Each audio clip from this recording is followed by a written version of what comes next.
All right. We are Got it. recording. All right, very good. Um, and so sorry, I'm just like today I'm not quite I wasn't expecting my brother to come over and I'll blame him. It's like throwing me off. All right, but anyway, greetings. Here we are, and we're starting at I'm gonna call it at 8:06. So, wanted to give you a little bit of an introduction to Julie. Julie Patarin-Jossec. Um, she's here in the Chicago area uh, doing a visiting professorship at DePaul University. And she's got quite a wide range of uh, areas of research and exploration. Julie, I started to watch The Measurement. I didn't get too far into it because once again, my brother had come over. But let's see, there's Paul coming in too. Um, but from what I was seeing, it looked really good, and that had to do with mussels, the not mussels, but mussels, moules, les moules. And so filmmaking and sociology and all kinds of things. So I think you said you don't have a PowerPoint or slides, is that right? Okay, then I don't need to give you the power to share screen. I can just let you go ahead and start. So welcome. Thank you so much. Is there is that possible to put links in the chat, or is the chat deactivated? Or Um, if not, it's not an issue. Just because I don't have I slides. Oh, I don't know if it's set for just me. You might be limited to write to me, but if you want to send me something, then I can post it to everybody. okay. Yeah, I can do that. I would just send you the link to my website to give some context. So hello everyone. Thank you for having me. I'm very happy to be part of this group. I joined the Explorers Club about a year ago, and I didn't really have a chance to interact with other members since then because I moved to Chicago trying to develop a new field work locally. Um, and I never got a chance to interact with like the European chapter that I was part of in the first place. So anyway, um, so my background is in sociology, but I do practice with a lot of creative methods increasingly for the past few years. I started with documentary photography and ethnographic filmmaking, and then the more I worked and progressed on my fieldworks, the more experimental I got, and I ended up working recently with like really experimental methods for ethnography, like video performance, experimental film, and experimental imagery, like using image making and lens-based technologies as a medium to reflect on uh, like politics, environmental politics shaping my field. So my two main fieldworks for the past 15 years have been outer space and underwater environments, which are not as disconnected as I'm sure you're very aware. Um, I did my PhD dissertation on the astronaut training, mostly Russian and Western European human space programs.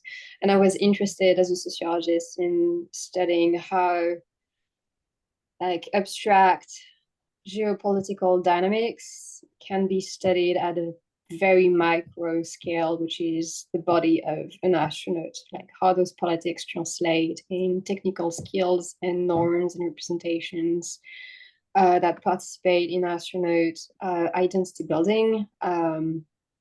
And so, yeah, what are the practical, individual, subjective consequences of like state politics and geopolitics, basically? Um, and I did this research because I was encouraged to work on that topic by a colleague of mine in sociology of science and technology, who, when I was a master's degree student, told me, you should work on astronauts. There's not a lot of literature in sociology on that topic.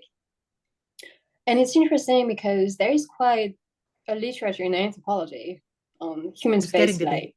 Like it's not a new topic at all, right? Um, and it's especially true, like the lack of work was especially true, at least at the time, in French speaking literature. Um, it's mostly related to, at least it's the way I understood it or analyzed it, in how the discipline of sociology just evolved institutionally in France, with some topics being more legitimized than others. For instance, sociology is like in the way it is organized in university departments, and especially the CNRS, so the Center for National Research. You have like privileged research topics like immigration, for instance, or social mobilization. So even science and technology in sociology is quite exotic, and outer space related topics are like very extremely exotic. Um, so one of my interests during that research was also to connect with like classic sociological methods and theories and try to see, like, emphasize how we can adapt those frameworks to a topic that is not necessarily well studied in that specific field and language. Um, and I've always been interested very much because my main method has always been ethnography, so long-term immersion and reflecting on like the role of my own experience doing the research and using my own body kind of as a way to reflect on my fieldwork, my body as a connective matrix as such. Um, and that's how I came in being interested in the astronaut training as something that relates to a theoretical framework in sociology called cornel ethnography, cornel sociology, mostly developed by Loïc Vacan. And cornel sociology is very much, I mean, it's based on ethnography, so it's very much related to the role of the sociologist bodies and subjectivity in the way the research unfolds, and studying, like, taking that as a one of the factors shaping the fieldwork.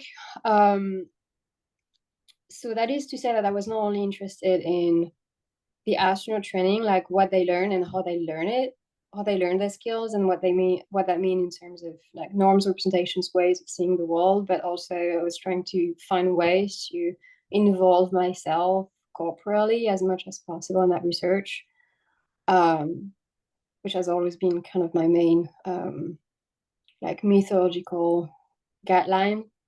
So for instance, I was interested in how the astronaut training, especially in the Russian post-Soviet context, has been shaped by gender norms like inherited from the Soviet period, and how those gender norms evolved in post-Soviet Russia.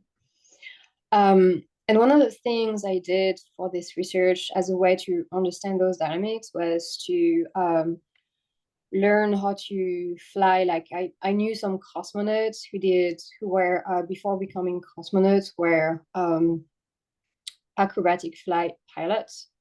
So I did some training with them for about a year and a half, learning to fly myself, and as a way to experiment with this body machine interface you have in the cockpit, which is pretty close to what you can experience eventually, depending on the space vehicle you have for human spaceflight. And especially how this interface or the equipment you use is also shaped according to gender standards. So one of the examples I studied, for instance, was the case of spacesuits, the suits used for extravehicular activities. For the European Space Agency and NASA, so in the United States, you don't really have issues related to like gender standards in suits because suits are tailor-made, so everything fits perfectly the body of the astronaut. So it's just part of the equipment they're supposed to have in order to make a good job. But what's interesting in the Russian case is that since the Soviet period, the Russian human space program has used spacesuits, like only 3 standard size of spacesuits. And what is interesting with standards is that whenever you have a standard, it's necessarily based on a dominant model. Right? And that dominant model was obviously at the time and still is today a very like stereotypical masculine body with a specific size and a specific weight. So that standard just doesn't fit all kind of bodies, because the definition of a standard is also that it excludes the bodies that just don't fit the standard. So I remember interviewing a former cosmonaut who has been for a while the director of human space program in Russia, and he was talking about a female cosmonaut from the early 2000s saying how she only had one flight because she was so bad at extravehicular activities because she was too small for her suit.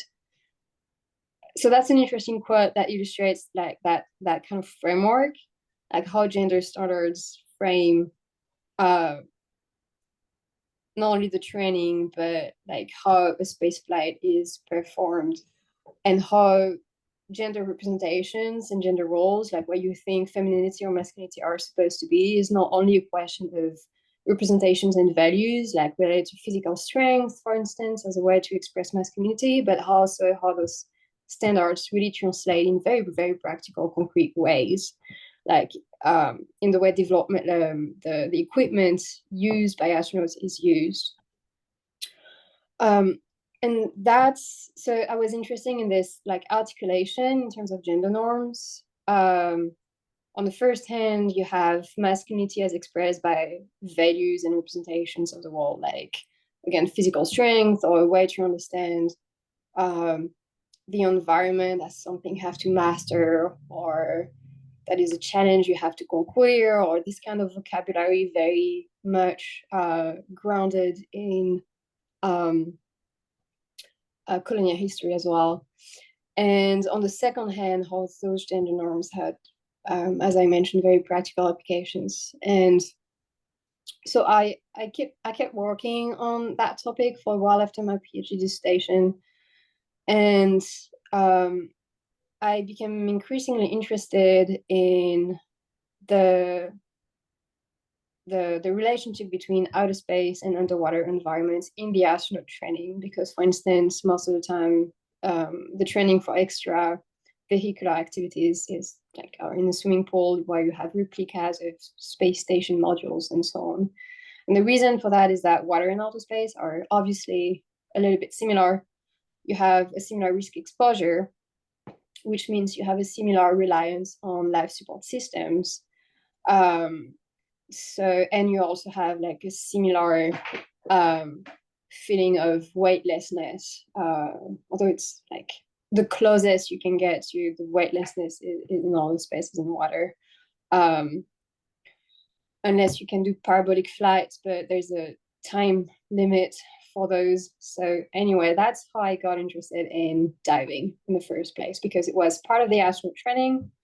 And the more I worked on that topic, the more I was interested in just transitioning to underwater exploration, kind of reproducing the same topics, research questions I had for the astronaut training.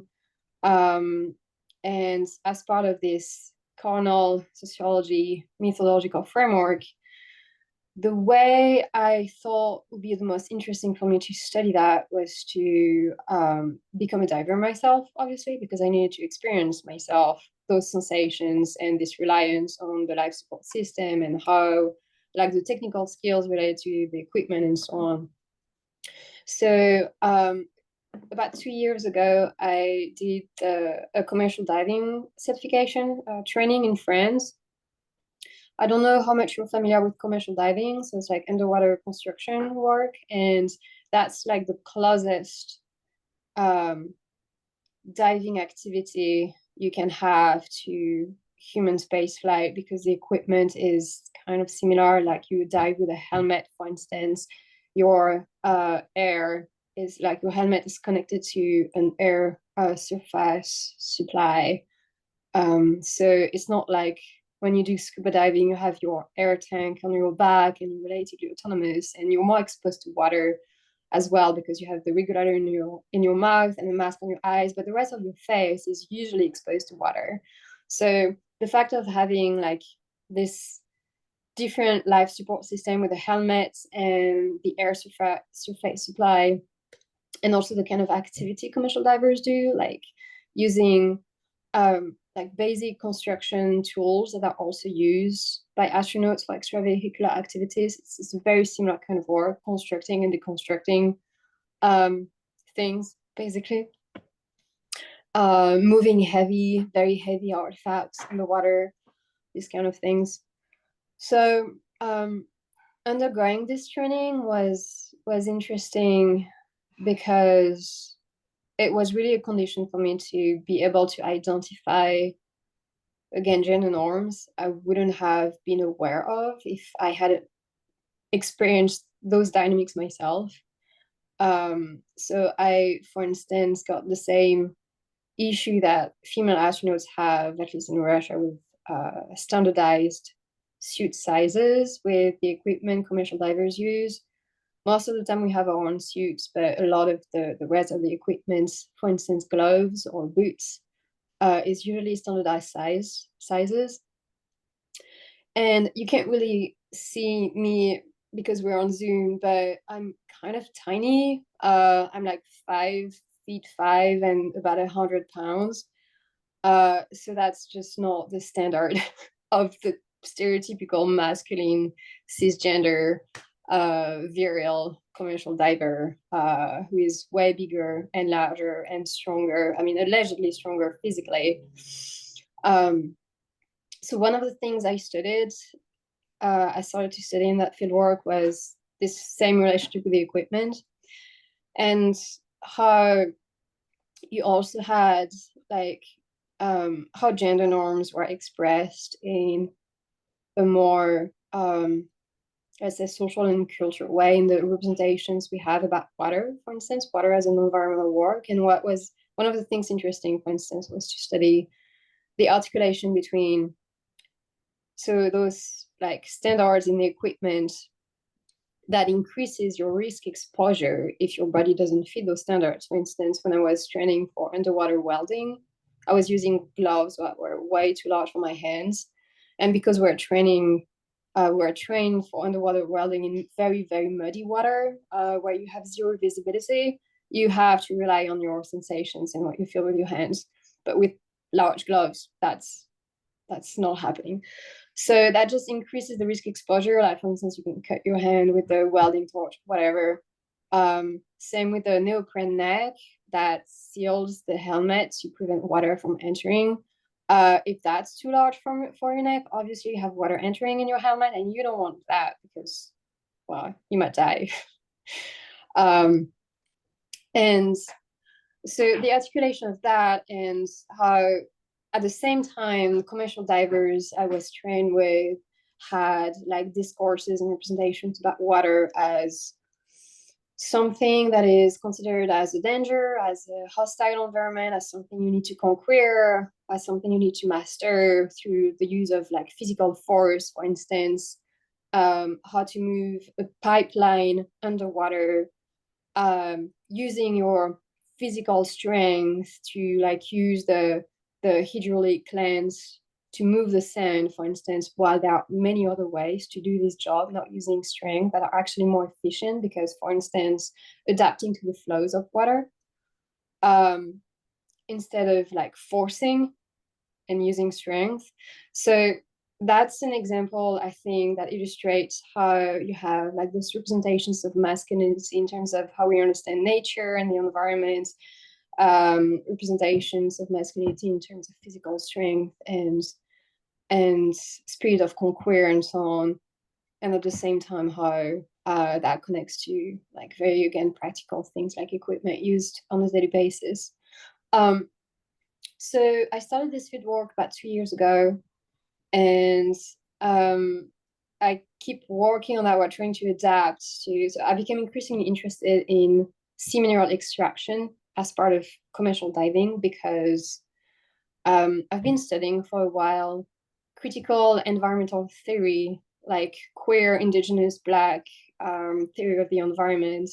And what is interesting, one of the things interesting in those theories is how they just provide alternative ways of understanding nature and recontextualize how we understand nature in Western science and technology as something that is not necessarily objective and universal, or not without values or representations of the world, but they are very much grounded in a specific social, cultural, political context as well. And how some representations of nature we have in Western science, modern science, relates to like translate in how we interact with this environment. For instance, how ideas of empiricism and objectivity, for instance, in modern science, translates into practices of mineral extraction on the seafloor, for instance, like produce samples for analysis, and how those practices of extractions, while they obviously don't have environmental impact like deep sea mining, it's interesting to analyze that as just part of a gradient in order to like a gradient of extractive practices, and to see how there is a very intimate relationship between the representations we have about nature and an environment, for instance, minerals, and how we interact as humans in a social cultural specific context with those minerals. So right now I'm in the process of like trying to find ways to adapt this fieldwork to the Midwestern ecosystem, so like Michigan, because most of my research so far has been on the Mediterranean Sea, so it's a very, very different context. But since I work in Chicago almost full time, it makes sense to have a local fieldwork, you know. So right now I've been like recently trying to document myself a lot about the kind of minerals extracted in Lake Michigan, especially Illinois and Indiana, and how it connects to mineral extraction in general in the Midwest. Like there's a lot of limestone culture, for instance, but it's still, I mean, the exploratory phase for that. So yeah, trying to figure out how I can adapt my fieldwork to the local ecosystem. And I'm exactly 20 minutes, so I can stop here. Let me unmute. Well, thank you. I feel like we should have some questions if people have questions for you. And then maybe we could talk a little bit more about what you've been going to be doing in Chicago, how long you're going to be here, and maybe connect with some folks a little bit. So are there questions for Julie?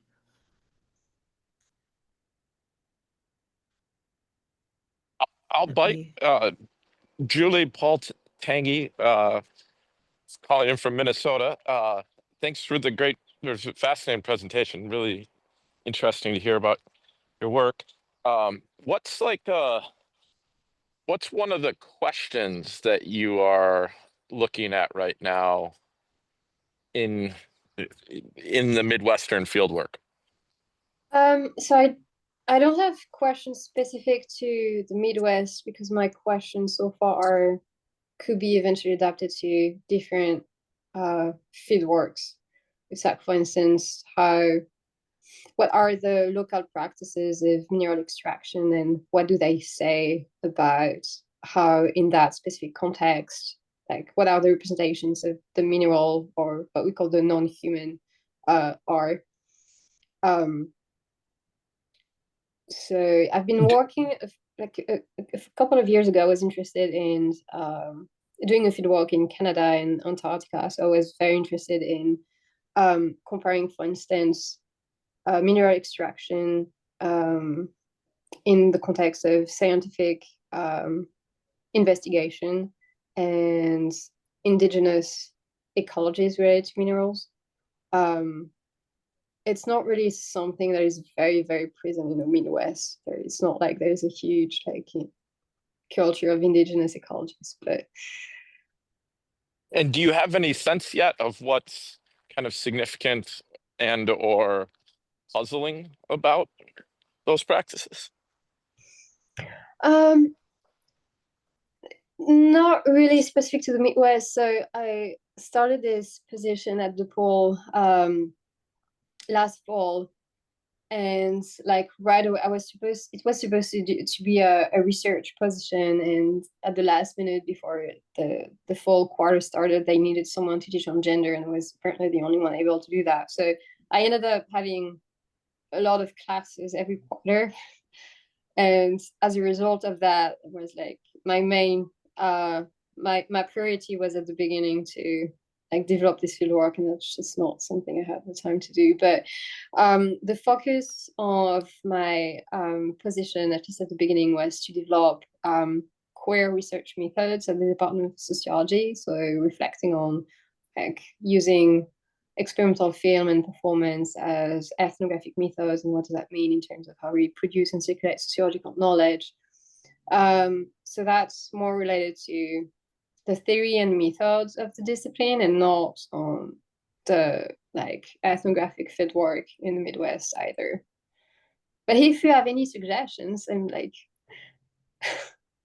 I'm calling in while I walk through a park near my house, and I'm presently thinking about, is there any connection to mosquitoes that you could look at? Oh. Les moustiques. yeah. Uh, I mean, I don't. That was a I guess joke, sorry. mosquitoes are somehow related to water, right? Right, For right. sure. No, but I noticed. I mean, I live in Evanston, and there are at least two companies doing like drenching on like Michigan, very close to the lake shore, and so I've started to see what those companies are doing, and as a point of entry to my local field work. One thought that I had, and I don't know how it would relate to mineral extraction, but there's a lot of focus on zebra mussels, and then I forget what the other mussels are called, that are an invasive species and having a huge impact on things like water clarity. It's easy, like if you want to do some like looking for shipwrecks or something, it makes it easier to see. But these are, is it quahawks? I can't pronounce it. Quagga. Quagga, okay. Quagga. I knew Natalie, you would come in with that. And so I think that idea of, at least in the Midwest, when people talk about the lakes, there's a lot of talk about invasive species and the Yeah, impact yeah. of that. Also, I was curious, you had been talking about a type of ethnography that I probably would have called autoethnography, and you were using a term I wasn't familiar with. Yeah, it's very similar. The term is carnal sociology. How do you, is Uh, it like CARNAL? yes, Okay, so carnal like flesh. yeah, absolutely. Okay. And the scholar who developed that method, Loïc Vacan, is also an ethnographer.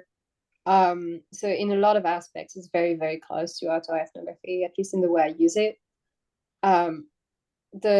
The field work he used to deploy this framework was a study of a boxing gym in the 80s in Chicago, and he was using the boxing gym as like a microcosmos of the racial segregation happening in the neighborhood in Chicago at that time, and how the gym, like through the boxing training, how the boxing training was a mental and carnal training at the same time. So you study this relationship between how, like, what are the norms you embody in the training as connected to the technical skills you also embodied in that same training. So it sounds kind of phenomenological, Yeah. kind of like related to Bourdieu, habitus. He was a student of Bourdieu. Yeah. Okay. That's exactly it. All right, anthropology bona fides. All right. If So go ahead. I was just gonna say for the group watching, highlight of walking while you're walking around a park, but I just found this giant snapping turtle. Oh, Oh, cool. nice. It's or it's a large, that's not a species, but a pretty cool. And there's a leech crawling off of its shell, which is pretty cool. It's or about, uh, oh, and there's a night heron walking off. That's really Are cool. you, Anyways, are you back in Minnesota or are you in New I York am still? back in Okay. Minnesota. But anyways, I sorry, was gonna say a sorry, snapping turtle in Central Park. No, no. sorry to distract with my I totally get the, oh my God, a snapping turtle. Take a look. That makes sense. right, and with a night heron in the background. Very cool. Other questions or Julie, did you have questions for us? I mean, most of the questions I have are related to what are you doing? What are the activities you're doing? That's true. We didn't do an introduction. Did we want to do that? Silence.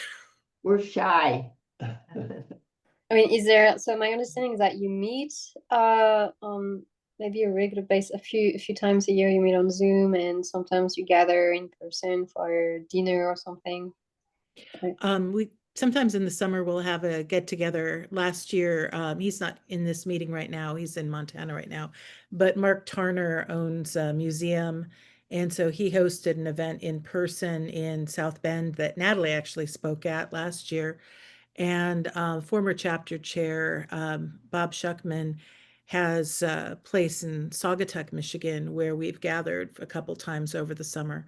But I was just in Chicago maybe a month ago and got together with a few people there, including Natalie. Um, and I know Minnesota, Melissa and Paul are both in Minnesota.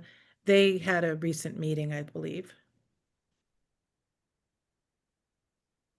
Somebody's supposed to jump in at that point.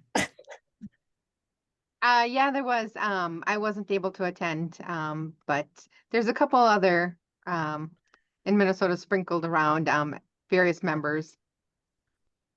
Mostly a lot of people that have to do with the Arctic. Interesting. But I think there's kind of ad hoc get-togethers that sometimes happen. Natalie's organized some beach cleanups before, and there's something I can jump in to talk about this, but this would be in September. By the way, Julie, how long are you?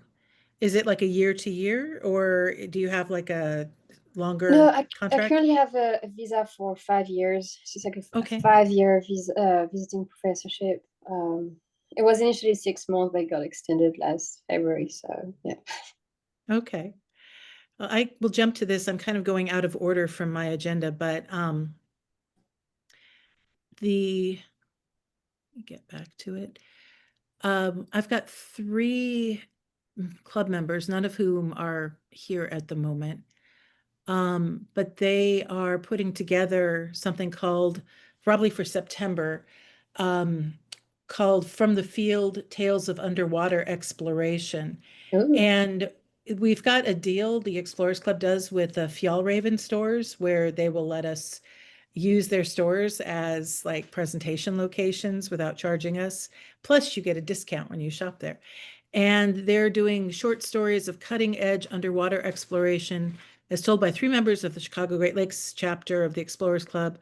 And so it's Vicky Siegel, who does cave diving and ROVs and those kinds of things. And she has not come up with her bio talk or description yet. We have Dr. Ashley Lemke, who's an archaeologist and an associate professor of anthropologist. She's in the field right now, so she couldn't be here, but she's doing something called underwater archaeology in the Great Lakes, making the Ice Age virtual. And then Tim Jacob, who is on our leadership committee, he is the director of traveler programs at Reach the World. And he was on the ship that found the Endurance in 2022. And so he's going to be giving a talk called The Search for Sir Ernest Shackleton's Lost Ice Ship. So it's basically 3 different underwater exploration topics. And they're trying to put that together, hopefully at the Fjallraven on Fulton Market. And I don't think there's an exact date yet, but they've been playing around with September. So Yeah, that sounds super interesting. yeah, I could see how that would connect with what you're doing as well. Oh, Jojo is I don't know how long Jojo has been there, but I'm letting Jojo in. Um, is Jojo in Minnesota too, or is he's in no, Illinois, Illinois. Hi, Jojo. So Jojo was just in Michigan, in Grand Rapids, actually. I you're think mute. I think he posted yesterday. He was at the farmer's market. Yes, I was. In Grand, Yeah, thank at, you for noticing. Yes, just for a little bit. The wife wanted to see the Lantern Festival at the at the zoo. John, Oh, John Ball Zoo. John Yeah. Ball Zoo, yeah. So we did see that. I'm a good husband. I'm her Uber driver. That works out really well. No, thank you. Paul, speaking of people locomoting, whether driving or walking, that was a really awkward segue.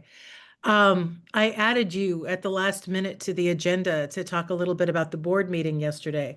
And I don't know if since you're walking, you might not be able to talk about the new vision and other things, but I think I have some of that information. Sure. Should I go now? Yeah, go for it. So, as Dina, I just was there this weekend. Oh no, you're cutting out. Okay, I'll try stopping. How's my signal now? Right now it's okay. Okay. So I was in New York for the board met for a strategy retreat, and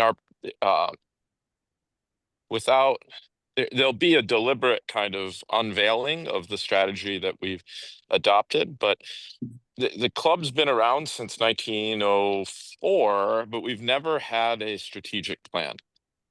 We've had a club mission statement, and a few different documents that have described different aspirations of the club over the years. But we've never had kind of a strategic plan. And so we felt that as the club has grown more global, more chapters, more people involved, that this was a good time to kind of adopt that framework. And so there's a group of us on the board that have been working on this for about a year of how to develop a process for the board, or a process for the club to adopt and pursue a strategy. And we met this weekend in New York City to do that. It was basically kind of a 3-day event, a dinner the first night, promote trust and fellowship amongst the directors, and then we spent all day Saturday working through this, first kind of getting to agreement on the process for it, and then looking at all the different things, both the history of the club and the range of things that we're doing now, and developing a mission, a vision, a mission, and then strategic objectives for the club, both qualitative and quantitative strategic objectives. And then on Sunday, we convened a formal board meeting where we adopted those. So it's the first. It's both adoption of a framework to do this, as well as specific content with that. And so the next step in the process is, between now and the September board meeting, the club management will, using the objectives that we've given them and the vision and mission that we adopted, the club management, so that's like the paid staff led by Will Roseman, will develop an appraisal of where the club is now. And then in conjunction with that, the club leadership, led by Richard Weiss, the president, will develop a strategy for how to move us from where we are to where the board wants us to be in 2030. And then in the September meeting, the board will review that, and either accept and approve the strategy or make modifications as appropriate. So I'll hold off on sharing what the content of it is, just because there'll be like a deliberate communication by the club staff about and leadership about what that is. I think I can share the vision for it. That was in the open session still, right, Dina? Yeah, Yeah. the vision, the mission, and the objectives were all in the open session. Great. Well, I'll defer I to have Tina them. but the vision I've got, just because we really spent a lot of time crafting that, but it's to be the global leader for exploration, the global leader for exploration. And I'll just, the board unanimously approved that. I will share that one kind of key part that came out of the workshop was the idea of service and how where do we, and that was the board really kind of coalesced unanimously once somebody suggested it. Originally was the global leader of or in exploration, and a member suggested changing that to for exploration, because that's really what we're for promoting exploration, so the global leader for exploration. And with that, I will Dina, what are the rest of it? Yeah, you don't have it all memorized. So the mission that was unanimously approved, and I'm reading it off my phone, to champion the pursuit of exploration and scientific understanding for the betterment of humanity and all life, to grow a global community of excellence, leveraging member credibility and expertise, and to inspire the next generation of explorers. And that was discussed, and I think the last time that these were updated was 2008. Yeah, so they've actually only been updated 3 times. There was the original one from 1905. In the 1920s, they updated it to make it more nationalistic, to add the phrase, especially our own countrymen.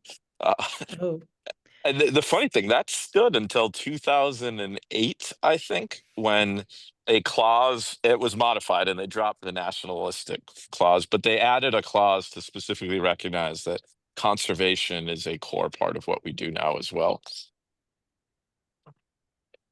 cool. And I won't go into all the details of the things, but the objectives, I'll just kind of review them.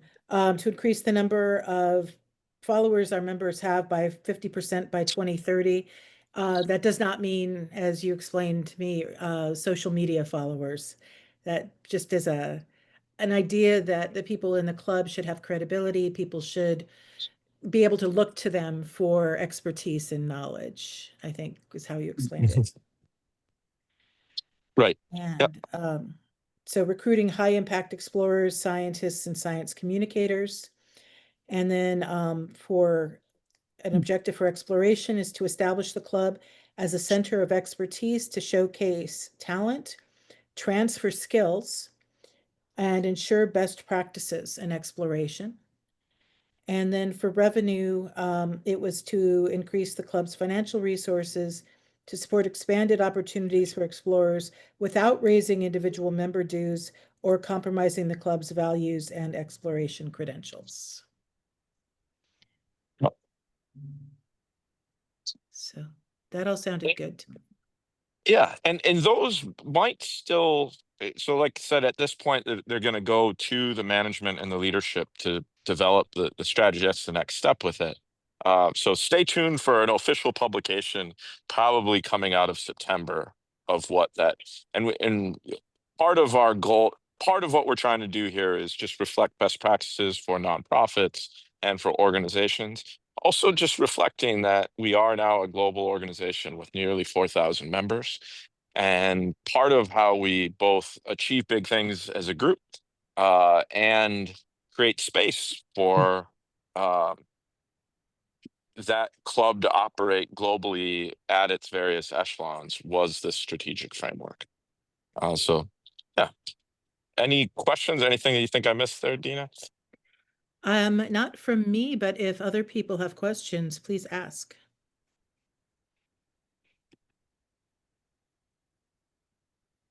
You guys are not jumping out today.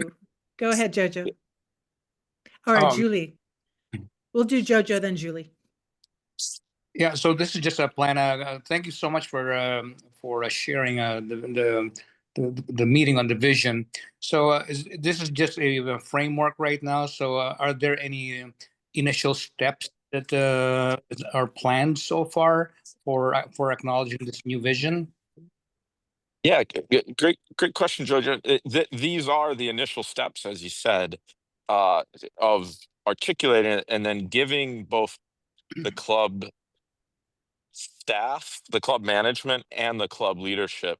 They now have a defined guidance of what to do.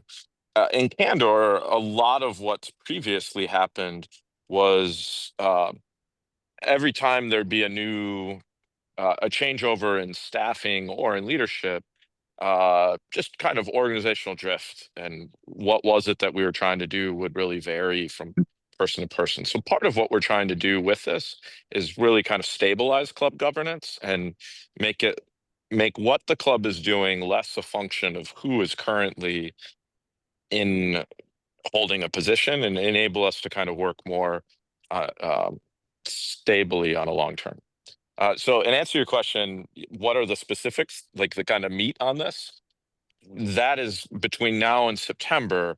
That's for the management to say, where are we as a club, and for the leadership to try to develop a strategy, specifics about how are we going to go from where we are to where the board has said we want to be.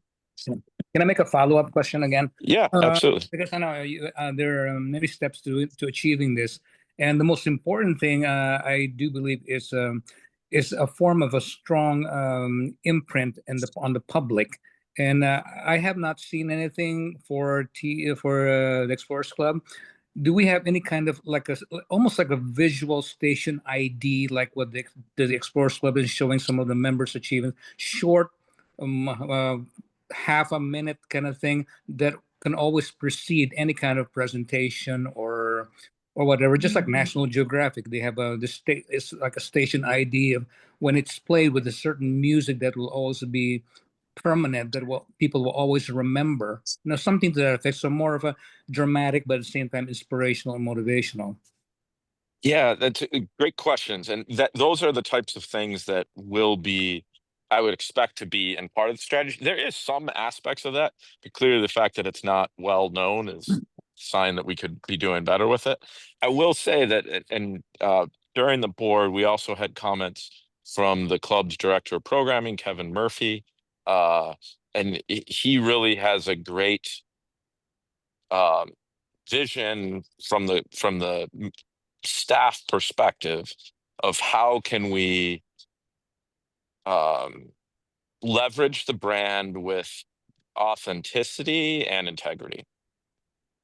Yeah. And then Julie, you had a question. Yeah, it's somehow related to what you just mentioned, Paul. And I apologize for not being very well informed about everything that happens inside the Explorers Club. I had zero communication since I joined. It was just, I have no idea what's going on. I was wondering if that framework included anything about some form of code of fieldwork ethics, anything related to the ethics of our practice as scholars or practitioners doing field work, considering it's an important part of what the club is about, I guess. Yeah, that's a great question, Julie. So first, I'm happy to follow up with you to make sure that your comms setup with the club is working, or Dina could also help with that. Part of what my goals has been when I started as a director was I also just kind of felt like the club's governance was a black box. And and obviously the board has rules about confidentiality and things like that, and has a kind of a cultural past of being very specific about that. I have tried to kind of press ethically to let as much light through on what we're doing for the rest of the club, just because I believe in transparency as good governance. Another thing is good governance, though, and it is the club does not currently have a single positive standard of conduct. So there's a few different places where codes of conduct are enumerated, but none of them are. There's not a single one, and none of them are it doesn't appear that any of them are binding for all the members. So that's a great question, and I can just tell you that that is something that I am also this year serving on the club's ethics and governance committee. And that is one of the priorities we've identified within that, is Thank the you need doing for that. And that nest with that kind of vision for how can we be part of being a leader for exploration is ensuring that we are setting the right examples. That's very helpful. Thank you. It's a great question, Julie. Yeah, thank you. Oh, go ahead, Gail. Paul, I just want to say how refreshing it is to have you part of our chapter. You're very open about things, and but also it's just nice. The information you convey is interesting. I appreciate that, Gail, and thank you for saying that. In candor, there's times where it feels like the first rule about club governance is don't talk about club governance, and I don't want to be a part of Fight Club, and I feel like I was I'm grateful that members elected me, and I feel an obligation to try to take you all with me. Appreciate it. I was just going to follow up really briefly. Julie, I gave a talk as part of the Society of Forgotten Explorers back in April for ECAD, and I got into like anthropology's complicitness with colonialism.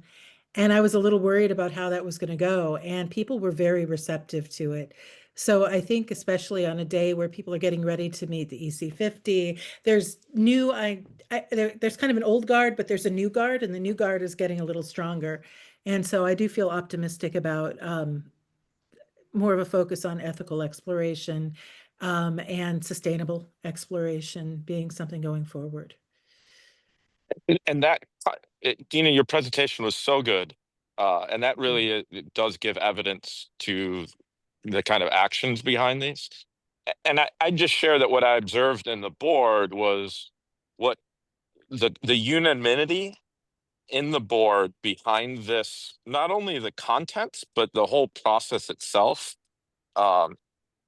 really coalesced around that idea of being a leader for exploration, not in exploration. And I think that reflects an ethic that candidly I feel proud of being a part of, and I hope you guys do too. Thank you. We're just about to the end, and I know we typically go over a little bit, but I'm going to try to go as close to finishing on time as possible. I was just going to mention the chapter chair workshop at ECAD. I was going to mention a couple things that I thought were interesting. One is I would love for us to be able to host the Lil Thomas. It sounds fantastic. I don't think at the moment we have the wherewithal to do that. Part of that has to do with budget, and the stayers aren't here. The stayers are actually digging up dinosaurs with Mark Tarner in Montana at the moment. But they are going to be, if they haven't started already, talking to Bob Shuckman, who's currently treasurer against his will, and working on trying to set up more of a chapter bank account. The Chicago Great Lakes pins that they developed have gotten to the point where they're turning a profit now, and they want that to go back into the club. And so they're going to be working, I think, going forward as financial officers, which is something that nobody else so far has been willing to do. So I'm like, yes, please do that.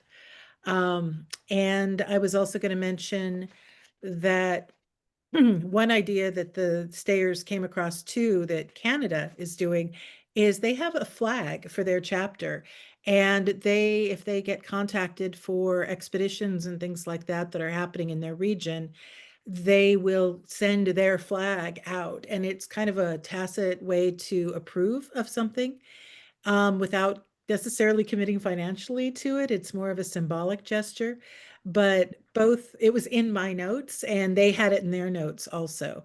So I think that might be something that could be a fun thing for us to do, that if we meet this summer, and I'll start to work on opportunities to have an in-person meeting during the summer, aside from the September thing coming up I mentioned, it'd be more just a social thing. maybe I'll talk to Bob again. That would be a fun thing to kind of discuss. Maybe when we do meet in the summer, it can have some workshopy component where we can explore some ideas in addition to eating and drinking and just having good conversation. So the workshop was good. Those were the main things I took away. There is going to be an app, and I don't remember how much I discussed this previously, but it has been delayed. But instead of, most of us have gone to the Explorers Club page on, the webpage, explorers.org. The app is going to allow you to search for members who have similar interests as yours, to put yours in. There was a little joking around how it's going to be a little bit like Tinder, where you can like find your match in terms of the research you're doing, swipe right, swipe left. But it's supposed to be tested with chapter chairs, and I'm guessing boards of directors first. And then once they kind of beta test it with us, they plan to release it later in the summer.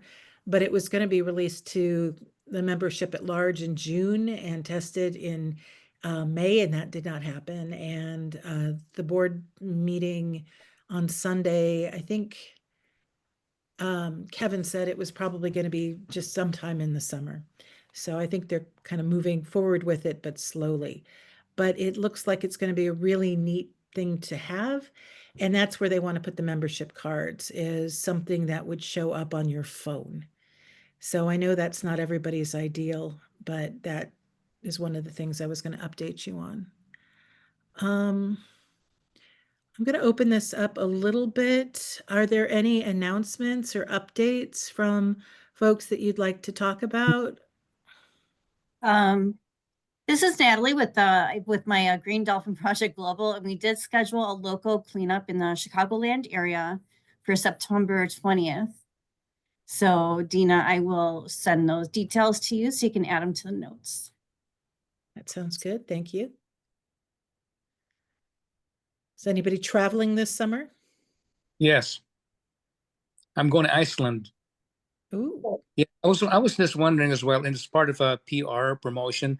And I know you've seen when I went to went to Alaska, where I wore my red cap, TEC cap.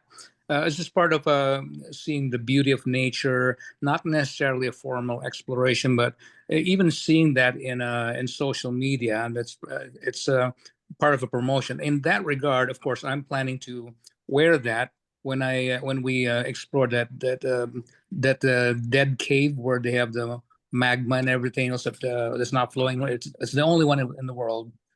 I'm sorry, the volcano. I'm sorry, it's a volcano. So part of it is I'm going to use my TEC cap, PR, of course. I was wondering, do we have any kind of like a Chicago chapter flag, and not necessarily for exploration, but just public relation, and part of I'm thinking more of how can we get recognized as a club? We need to be seen and inspire young people, even though we're in not in formal exploration, but in areas where they're potentially inspirational for exploration, especially for the young ones. Yeah, we don't have an official flag. We do have a logo. It would not be impossible to have the logo put on a flag. So that could be something that I could work on. Oh, good. Do you have a logo you is can email me? I'm not leaving until July 4. Okay. Maybe I can print one and I'll just bring it and put a picture where there's fantastic geology and things like that. I think that will, it's part of the PR. I mean, I love doing public relations.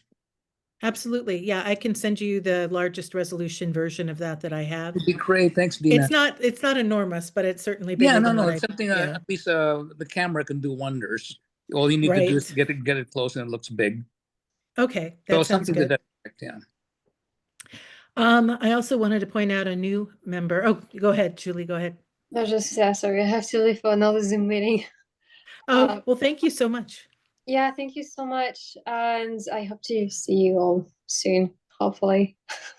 I'm going to keep you on the mailing list, and so you'll know when we're getting together. And if you want to share your contact information with me, I can share that around too. I'll probably be doing an update on our directory as well fairly soon. You'll hear more emails about that. That's great. Thank you so much. Bye. Thank you, Have a good Julie. day. Bye. Bye-bye. Thank you. And I think you all mostly know Glenn. Glenn is my husband. He's also a new fellow in the club, Oh, and fellow, congratulations, Glenn. he's Congrats, muted. Glenn. And Thank he's you. got. So I was going to be really disingenuous and be like, so does anybody have any new books coming out? Oh, Yeah, I wonder. I'd like to buy one autographed. what's your Yes, my book, my Glenn? new book is on the boat. It is supposed to be arriving at the end of this month, so it will be available for shipping next month, hopefully, if all goes well. We'll see how the um, shipping process works, you know, in light of some of the tariffs and everything. I know there are some delays that are reported due to, you know, other priorities for shipments coming. So hopefully it'll arrive here at the end of this month, but it's very soon. I have a copy of it here. This is the only copy that I have. It's my author advance copy right here, which I've been Congratulations. going through carefully and showing it when I can. So, but the other copies will be here soon. Who's the publisher? It's Schiffer Publishers.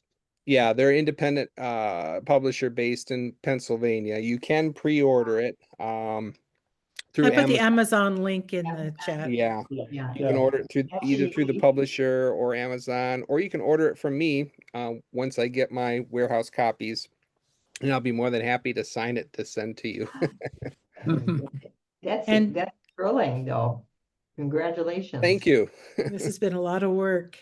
This is based on, I should have Glenn do a presentation pretty soon, but it's based on his research as chief historian at the Johnson Space Center and him noticing references to Star Trek in archival materials at NASA and the relationship that existed there. So Glenn, is it helpful to pre-order it on Amazon, or You know what how can we help? what I'm telling people is the thing that can help me the most would be to just contact me once it arrives in my hands, because then I'll be able to ship them out directly from home here, and I can sign it to you, and then I can sell it to you at the same price that you'd order it from Amazon, but more of the proceeds would go to the author. Since they're an independent publisher, they make available copies at a discount, you know, 40% off or 50% off from the cover price, so that that extra money would go to the author. Because, you know, like most publishers, you get very little residuals, you know, from Yeah. publishing 10%, maybe 15%. But if you sell copies yourself, which they encourage actually, which is one reason I went with them, because they are very generous in offering discount quantities for authors. It just makes it better overall. So just contact me, or you know, I'll spread the word once I get them in my hands, and you can order them directly from me, and I'll send them out right away. Yeah, Super cool. put it in the notes, your email. Right. Yeah. I will. So we can And get, that it would be best, any support, I'm sure you'd be very happy with.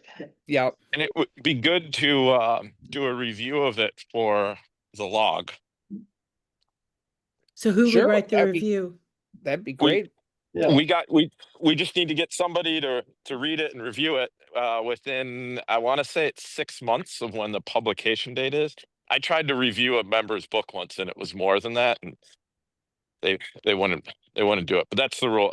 There's some time bound things. So Well, I don't think I should do it. I think I'm there's a conflict of interest. Yeah. I'm trying to say no to things. Yeah, I'll do a Okay, review. great. I think Jojo expressed the interest. I know when we met in Chicago a while back, he ordered a copy or wanted to order a copy and was very enthused about it. So I think there's some Star Trek blood in his veins coursing Oh, through. yeah, So it's blue. it's Blue blue, blood. not green, right? It's not green. Yeah, I did an endorsement, a review also on the book The Sky Below by astronaut Scott Parazinski. So I did Yeah. one. So it's actually in his feed, you know. So I did one for him, and you know, so it's kind of neat. I'd be happy to endorse you, Glenn, a fellow blue blood. There you go. All right. Last thing I have left on the agenda is open comment, which I think we've kind of drifted into.